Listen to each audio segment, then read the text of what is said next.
We are really, really excited to have a special guest, a teacher from Prince George's County, who I actually was introduced to as a result of my staff seeing this wonderful teacher on the internet.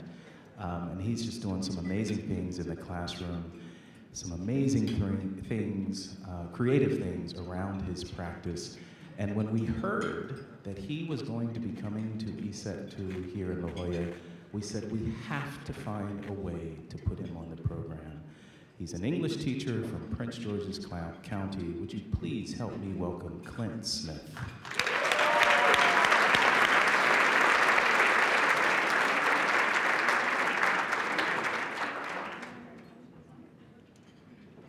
How's everybody doing?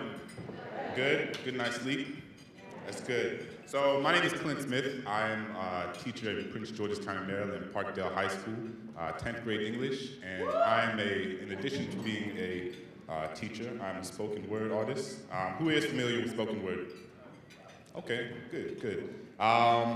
So I'm gonna do a couple of poems for you guys that kind of are specific to my life as a teacher and my students, and we'll just have a good time. So if you've heard of spoken word, but who's been to like a spoken word event?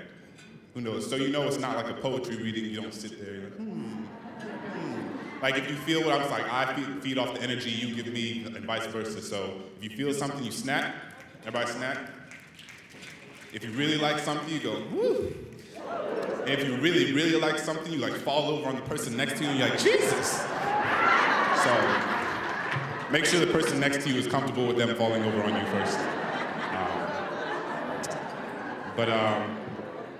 But yeah, so this first poem is one that kind of, this is only my second year in the classroom, and this is a poem that kind of speaks to my first year in the classroom through the lens of an interaction with one student. So when I say spoken, y'all say words, spoken, spoken. When I say to be, y'all say heard, to be, to be. In my 10th grade literature class, my students analyzed the work of classic Greek philosophers in order to understand the foundation of Western thought and the principles of the English language. In the back left-hand corner of the class sits Kevin, a 15-year-old boy with academic apathy embroidered on his eyelids and a stardust disposition that can be seen all the way from the other side of this 1960s kaleidoscope of a hallway. Keeps his head face down on his desk because with no father, he's never known a black man in this world worth looking up to.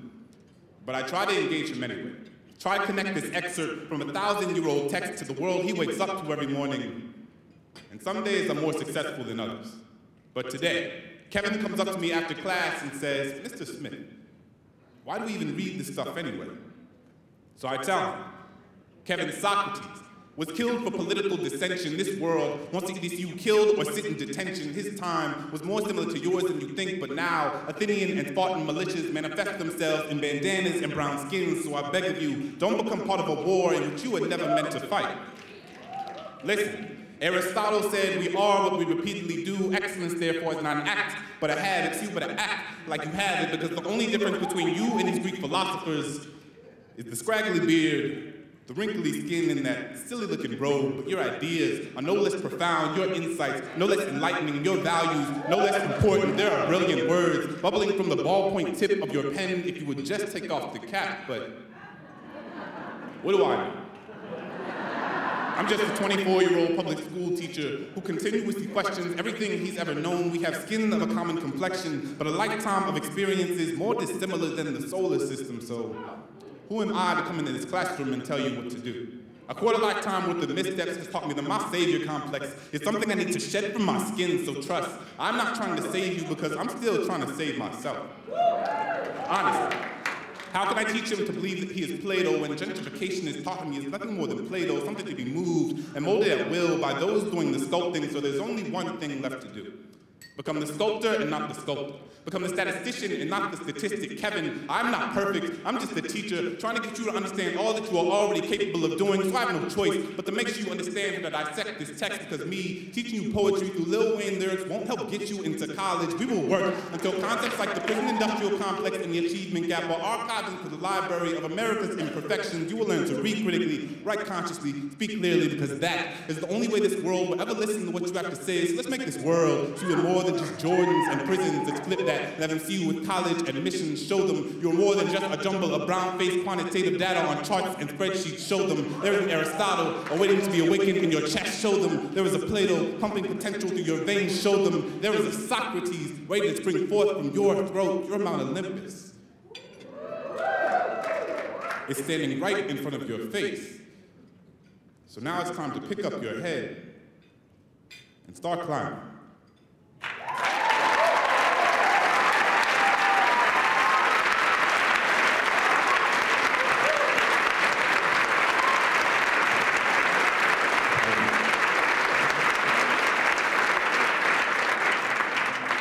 So this next piece, again, all the pieces, I appreciate it, thank you very much, I won't give you too much explanation because it's kind of self-explanatory, but speaks to my decision to go into the classroom in lieu of other, what other people may have seen as more lucrative opportunities.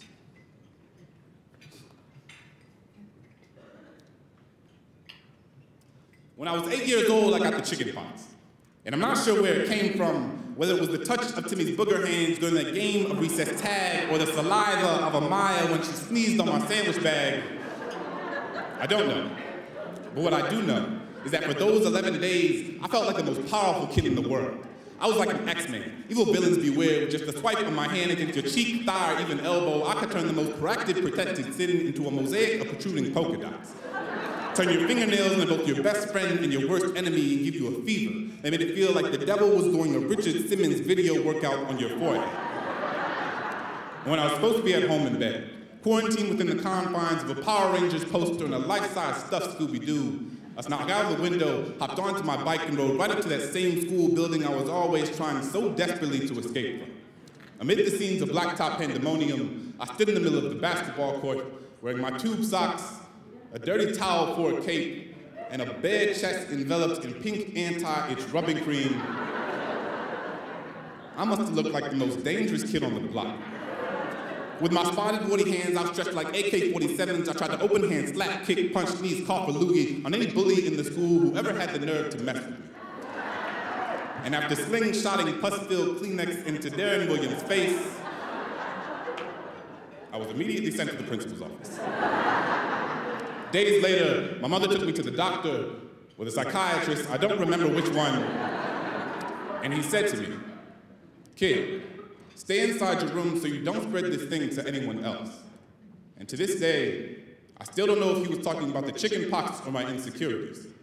So maybe I am contagious, easily susceptible to the expectations of those around me. See, I grew up the son of a doctor and lawyer, so success never seemed so much an opportunity but an obligation. As a child, I was inundated with adults telling me how great I was going to become. Oh, you're so lucky. Oh, you're so smart. Oh, you'll make so much money one day. I began to internalize that there was no exception for monetary perfection. See, poetry and teaching were never supposed to be part of this 1% of a plan, so I ran for my own inadequacy because failure was not an option. I figured if Bruce Wayne and Clark Kent could evade the curse of being ordinary by becoming someone different, and so could I.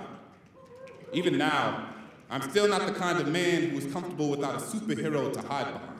I still wish that the offhanded comments would bounce off my body like a stomp in the crater of the moon. I wish that my heart would stop playing hide and go seek with my mouth so that I could find the words to say the things that mean most to me. But maybe the doctor was right. Maybe I should just lock myself in my room because chicken pox spread almost as fast as fear and can be just as dangerous. I stand on stages and in classrooms projecting a man I'm not even sure the rest of the world knows exists sometimes. I have to scratch beneath the surface of these third-grade scars to see if my cloak is still there and to remind myself that being a superhero sometimes just means embracing the things about yourself that the rest of the world can't see.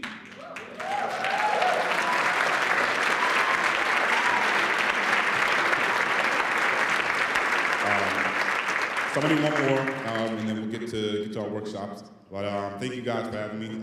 If you like what you hear, you can just look up Clint Smith Poetry on YouTube. If you really like what you hear, I got a couple books, so just find me later. But this poem, my principal came into my classroom like a week ago after an observation. We were debriefing, and she said, you know, Clint, this job has like really turned you from like a 22-year-old boy into a 24-year-old man. And I think that very much encapsulates what's happened for me over the past 2 years being in the classroom. And I imagine that, like, you know, you always hear when people have children, it very much changes the way they perceive the world, changes the way they interact with the world and with their, not their values, but they see everything through the lens of their children. And I don't have any children. I hope not. And just kidding. But I have 100. I feel like I have 110 of them, and it's very much changed the way that I see everything that happens in the world around me. And in doing so, and in becoming part of the school community, I feel like I've also become a part of the community around it, and thus see problems and victories, problems, peaks and valleys that are happening in that community in a very different way than I would have before, because I'm now a stakeholder in that community. And I think that's what makes my job as emotionally wrenching as it can be, but also as wonderful as it is. So this last poem is about an issue I see in my community, and that I'm sure many of us see in the communities we teach in. And thank you guys again. As a child, my father would tell me stories of ancient Egyptian warriors traveling for endless days and nights across infinite desert plains, showing signs of endurance and bravery I could only dream of emulating. He would tell me that upon their return home, these warriors would be welcomed with a feast worthy of their bravery on the battlefield. Years later, as a teacher in Greater Washington, D.C., I too now find myself traversing a desert, though it is not the one I envisioned. A food desert. It's categorized as a poor urban area where residents cannot afford or are not given access to healthy foods and grocery stores. Every day at 2:45, I watch my students hop onto this leaking submarine of a school bus, every block bringing them deeper into an ocean where the only fish they find are fried, where fruits and vegetables are playing an everlasting game of hide and go seek because there are no grocery stores here. Just liquor stores and Popeyes, Dunkin' Donuts and 7-Eleven's, children born into a neighborhood that feels more pollution than solution. It is then I realize that I am not too far from the deserts I once dreamed of.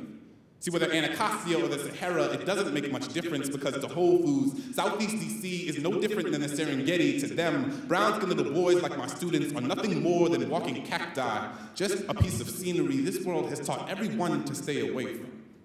Brianna literally has a landfill in her backyard, so she has a hard time convincing herself the world doesn't just think she's trash. Restaurants come and dump the remains of food she'll never be able to afford to eat. 3 steps from her back door, Jose eats fast food 5 days a week because his mother works 3 jobs, takes care of 6 kids, and only sees her son when she arrives home from work. At the same time he's leaving for school, he has gotten so big that the excess fat bunkered beneath his skin puts added pressure on his joints. His knees are literally crumbling under the weight of this world. Olivia watched her father shot 2 feet from her front porch.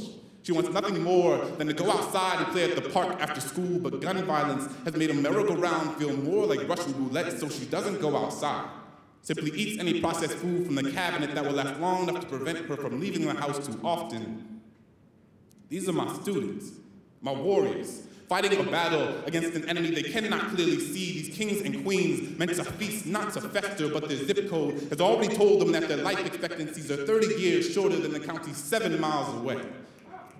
I can see the faults of my own ancestry shaking in their eyes. Diabetes and high blood pressure run through the roots of my family tree. Heart disease is as much a part of my history as shackles and segregation, so from my father's kidney transplant to Olivia's asthma, these things are more than mere coincidence. Both grew up in places more accustomed to gunshots than gardens, so tell me place doesn't matter. That the neighborhoods that are predominantly wealthy aren't the same ones that are predominantly healthy, because when you're not choosing between buying your medicine and your groceries, health doesn't have to be a luxury, doesn't have to be an abstract concept presented in academic journals and policy briefs. My students overcome more every day than I will in my lifetime. They are the roses that grew from the concrete.